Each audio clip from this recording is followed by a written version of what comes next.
Movie शुरू होती है तो हम चार दोस्तों को देखते हैं जो कि एक रेस्टोरेंट में बैठे होते हैं। उनके ग्रुप में 3 लड़के और एक लड़की थी और उनमें से एक लड़के का नाम माइक था। ये लोग आपस में बातें कर रहे होते हैं कि हैलोवीन आने वाला है तो क्यों ना हम लोगों को टॉर्चर करें। माइक कहता है कि हमेशा की तरह मैं तो जेकब को बुली करूंगा, उसे टॉर्चर करूंगा। इनफैक्ट जेकब एक इनोसेंट सा लड़का था जिसे हर साल माइक तंग किया करता था। ये प्लान सुनकर उनकी फीमेल फ्रेंड उन्हें मना करती है कि तुम लोगों को ऐसे किसी को तंग नहीं करना चाहिए और जेकब का क्या कसूर है जिसे तुम लोग हर साल सताते हो। तो माइक कहता है कि तुम्हारे सवाल में ही तुम्हारा जवाब है कि हम उसे हर साल सताते हैं और ये अब हमारी आदत बन चुकी है। तुम क्या जानो कि उसे सताने में कितना मजा आता है। वो लड़की उस ग्रुप में मौजूद अपने बेस्ट फ्रेंड को भी मना करती है कि ऐसा नहीं करना तुम, लेकिन जब माइक उसकी बात नहीं मानता तो वो वहाँ से उठकर चली जाती है। फिर हम देखते हैं कि माइक और उसका दोस्त खाना खा चुके होते हैं और अब वो जाते हैं मैनेजर के पास बिल पे करने के लिए। तो मैनेजर उनसे पूछने लगता है कि हैलोवीन आ रही है, तुम लोगों के क्या प्लान्स हैं। तो माइक उससे कहता है कि हम एक लड़के को बहुत बुरी तरह टॉर्चर करने वाले हैं जिससे हमें बहुत मजा आने वाला है। तो मैनेजर भी अपना इंटरेस्ट शो करता है और कहता है कि मैं भी जाना चाहता हूँ, मैं भी देखना चाहता हूँ कि तुम लोग कैसे उसे टॉर्चर करोगे। माइक कहता है कि नहीं, ये मेरी और मेरे दोस्तों का प्लान है। तो वो मैनेजर उसे काफी रिक्वेस्ट करता है और आखिरकार माइक मान जाता है उसे अपने साथ ले जाने के लिए जेकब को टॉर्चर करने। अब हम जान लेते हैं कि जेकब था कौन। वो एक मेंटली लड़का था जिसका दिमाग ठीक से काम नहीं करता था और ना वो ज्यादा कुछ सोच पाता था। उसे कैंडीज खाना बहुत पसंद था और सबसे बढ़ के कॉर्न कैंडी, जिसे वो एक पम्पकिन बास्केट में लिए फिरता था। वो एक फेस्टिवल की तरफ जाता है। बेसिकली वो यहाँ पर एक वर्कर के तौर पर आया था। तो फेस्टिवल का ऑनर उससे कहता है कि तुम अपने पूरी लगन से काम करना, पूरे ध्यान से काम करना और याद रहे कोई भी ऐसी हरकत ना करना जिससे तुम्हारी या मेरी बेइज्जती हो, इंसल्ट हो। तो वो ऑनर उससे कहता है कि शो शुरू होने ही वाला है, तुम अपनी तैयारी कर लो। लेकिन जेकब जैसे ही बाहर आता है उसके सामने माइक और उसके वही लोग खड़े होते हैं जो कि इससे तंग करने लगते हैं। लेकिन जेकब ये सब बर्दाश्त करके तंग आ चुका था। वो खुद के डिफेंस में माइक को धक्का दे देता है ताकि वो उसे कुछ ना कहे। लेकिन माइक को और ज्यादा गुस्सा आ जाता है और वो उसे बहुत मारने लगता है। उसके साथी भी उसे मार रहे थे जिसकी वजह से जेकब वहीं पर मर जाता है। ये सब कुछ होता हुआ माइक की फीमेल फ्रेंड भी देख लेती है क्योंकि वो वहाँ पर छुप के खड़ी हुई थी। उसके दिल को कुछ होने लगता है कि ये लोग कैसे किसी की जान ले सकते हैं। फिर हम देखते हैं कि माइक और उसके दोस्त जब घर जाते हैं तो उन्हें इस बात का कोई रिग्रेट नहीं होता कि हमने किसी की जान ले ली, बल्कि वो कहते हैं कि जेकब की गलती थी। हम हर साल उसे टॉर्चर करते थे और वो हमारा टॉर्चर बर्दाश्त कर लेता था, सह लेता था। लेकिन इसी साल उसने खुद को प्रोटेक्ट करने के चक्कर में मुझे धक्का दिया, तो क्या मुझे गुस्सा ना आता? यानी इतने जालिम थे ये लोग। दूसरी तरफ हम देखते हैं कि माइक की वही फीमेल फ्रेंड बहुत बुरा फील कर रही होती है जेकब को लेके। जब फेस्टिवल में शो का ऑनर ये देखता है कि जेकब को किसी ने मार दिया है तो उसे बहुत गुस्सा आता है कि मेरे वर्कर को कोई ऐसे मारकर कैसे जा सकता है। वो दिल का अच्छा इंसान होता है। वो जेकब की बॉडी को उठाकर अंदर ले आता है और उसके फेस पर कोई मास्क पहनाता है। उसके बाद वो एक रिचुअल करने लगता है जिससे किसी की सोल उसके अंदर आ जाती है और अब जख्मी जेकब फिर से जिंदा हो जाता है ताकि वो बदला ले सके उन लोगों से अपने मर्डर का। दूसरी तरफ हम देखते हैं कि माइक की फीमेल फ्रेंड टाउन के शेरिफ के पास जाती है और उसे सब कुछ बताती है कि जेकब को किन लोगों ने मारा और किस तरह मारा। तो शेरिफ ये सब सुनकर कहता है कि ठीक है, मैं इसे नोट कर लेता हूँ, लेकिन अभी तक मेरे पास इसकी कोई रिपोर्ट नहीं आई। लेकिन जब शेरिफ को पता चलता है कि टॉर्चर करने वालों में से एक उसका बेटा ही था यानी माइक, तो उसे यकीन नहीं आता कि मैं टाउन का शेरिफ हूँ और मेरा बेटा ऐसे कर सकता है।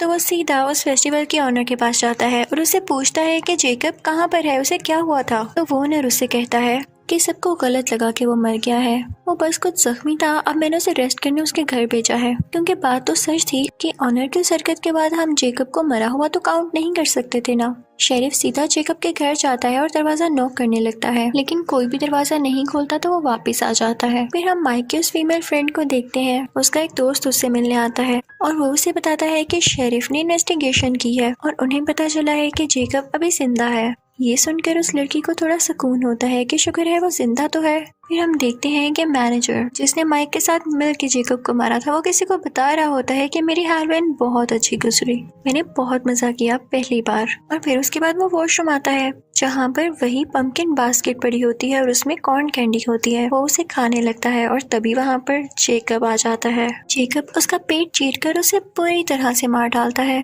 यानी उसने अपने एक मर्डर से बदला ले लिया था। उस जगह पर शेरिफ भी आ जाता है और इन्वेस्टिगेशन करने लगता है। हर तरफ कैंडी कॉर्न बिखरी हुई थी। जब शेरिफ इन्वेस्टिगेशन करता है तो उसे पता चलता है कि उस रात जेकब को टॉर्चर करने वालों में से ये मैनेजर भी था। तो उसे पता नहीं क्यों ये शक होता है कि इसके पीछे जेकब का हाथ है, जेकब ने ही से मारा है। वहाँ पर माइक की वो फीमेल फ्रेंड भी होती है जो कि अपने बेस्ट फ्रेंड के साथ आई होती है। तो शेरिफ उनको भी सब कुछ बताता है, जो कि जाकर वो माइक और उसके दोस्त को बताते हैं। माइक कहता है कि ये तो पॉसिबल ही नहीं है कि जेकब किसी का मर्डर कर सके, उसमें इतनी हिम्मत कहाँ से आई। उसमें अगर इतनी हिम्मत होती तो वो खुद को बचा न लेता। और जहाँ तक बात रही मैनेजर के मर्डर की, तो हो सकता है उसके किसी दुश्मन ने उसका मर्डर किया हो, जरूरी तो नहीं है कि जेकब ही हो।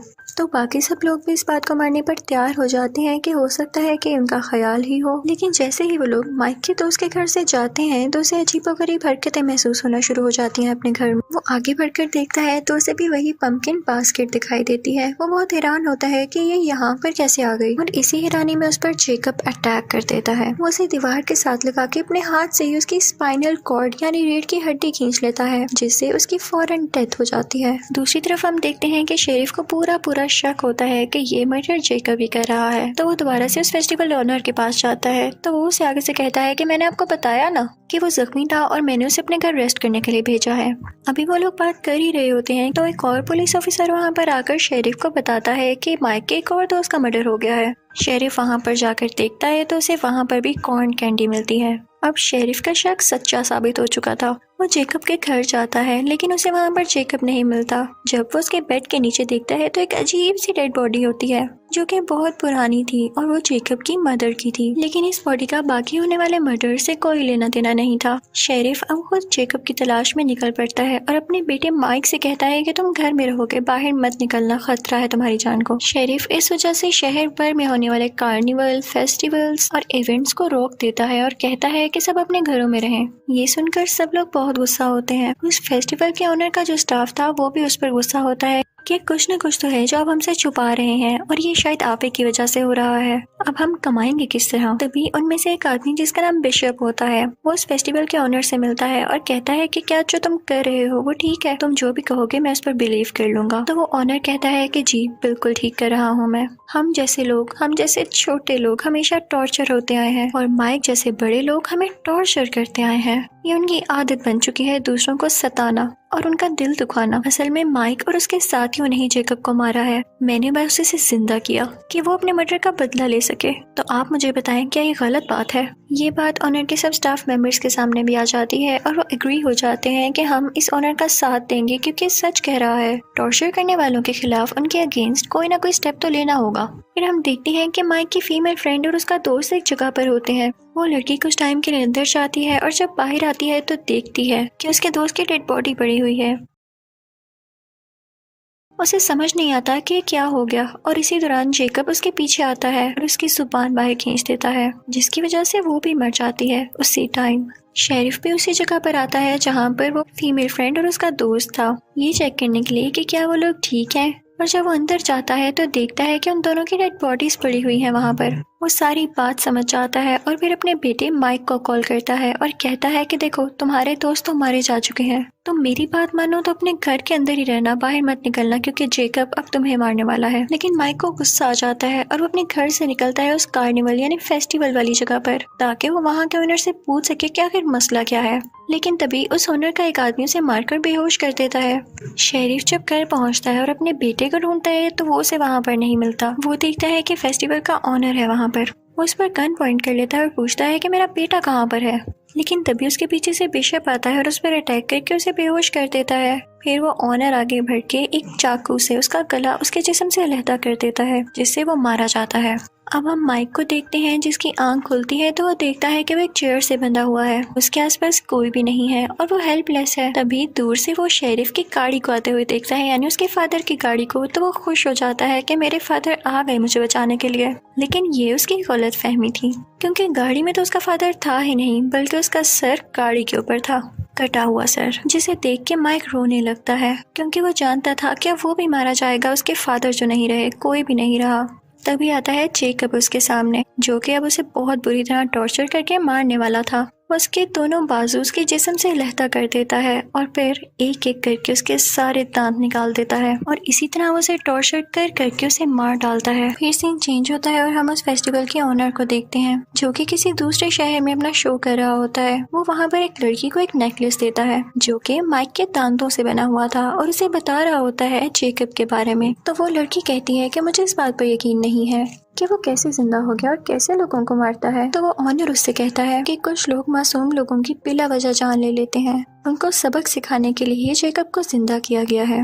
फिर मूवी के लास्ट सीन में हम देखते हैं कि जेकब अपने घर में वही मास्क पहने बैठा होता है और वो अपनी फेवरेट कॉर्न कैंडी खा रहा होता है और इसी के साथ ये मूवी एंड हो जाती है। Thank you for watching.